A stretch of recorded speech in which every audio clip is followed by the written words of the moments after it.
Welcome to the Learning Pines YouTube. We hope this video helps. In this video, I will explain how to identify your Trust Wallet.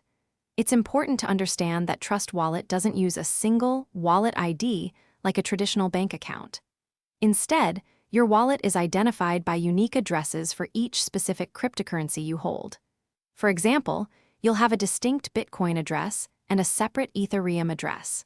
The most crucial identifier for your entire wallet is your 12-word recovery phrase, which grants access to all your digital assets.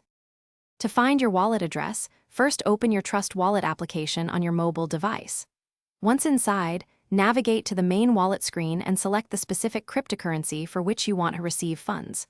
For instance, if you're expecting Bitcoin, tap on Bitcoin. Then, simply tap the Receive button.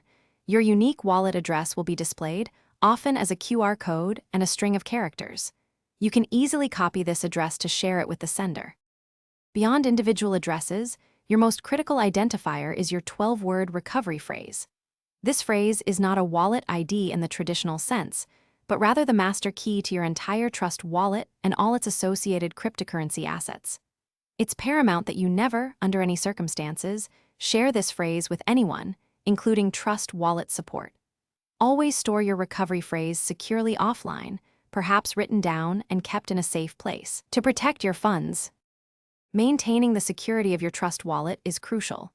Always double-check and verify the recipient's wallet address before initiating any transaction to prevent sending funds to the wrong place. Enable biometric authentication, like fingerprint or Face ID, or set a strong passcode for your Trust Wallet application. Remain vigilant against phishing attempts and suspicious links, as these are common tactics used by scammers. Remember, legitimate Trust Wallet support will never ask for your recovery phrase. Thanks for watching. Consider subscribing if we helped you.